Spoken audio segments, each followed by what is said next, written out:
He hit me so hard my vision went white. The metallic taste of blood filled my mouth before I even felt the pain. "Maybe now you'll keep that gutter mouth shut," he said, shaking out his fist like I was nothing but a training bag.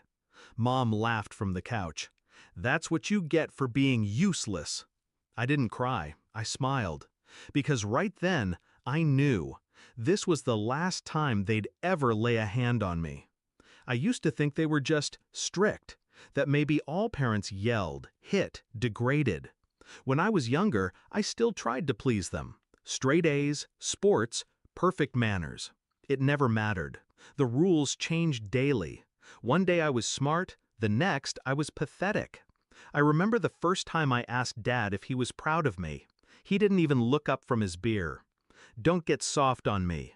The world doesn't care about your feelings." I believed him. I stopped asking.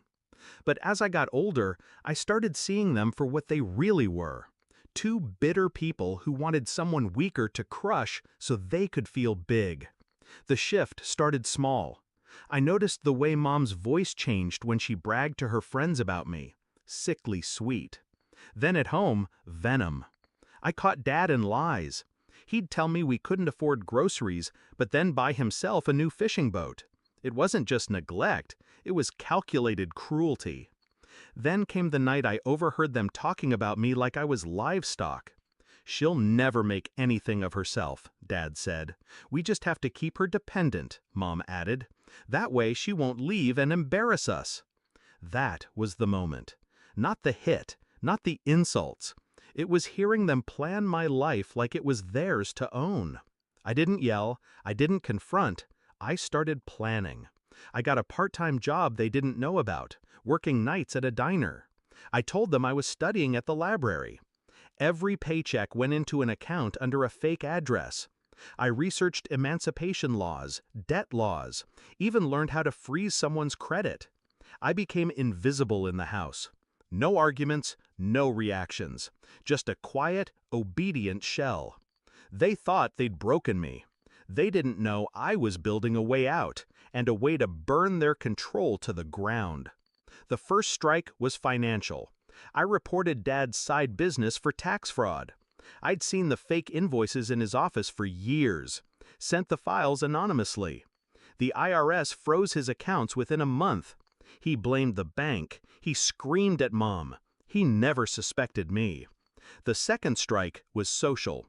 I slipped copies of Mom's nasty text messages about her church friends, about the pastor's wife, into a community group chat.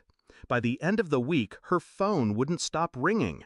The invitations stopped coming. The third strike was mine alone. I turned 18. Quietly. No party, no acknowledgement.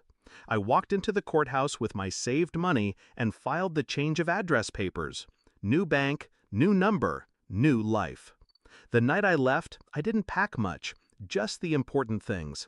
Birth certificate, documents, the small gold necklace I'd bought myself. They were in the kitchen, arguing about bills.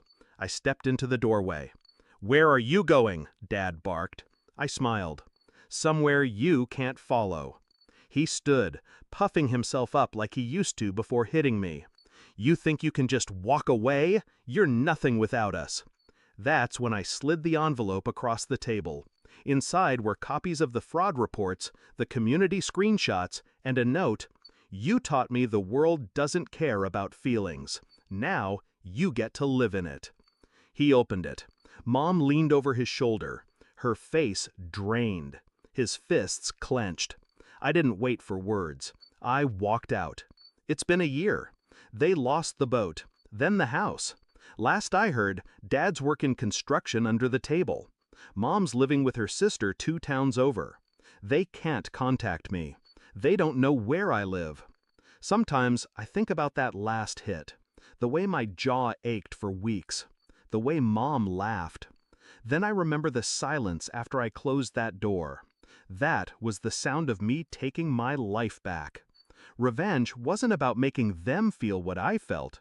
It was about showing them they never had power over me at all.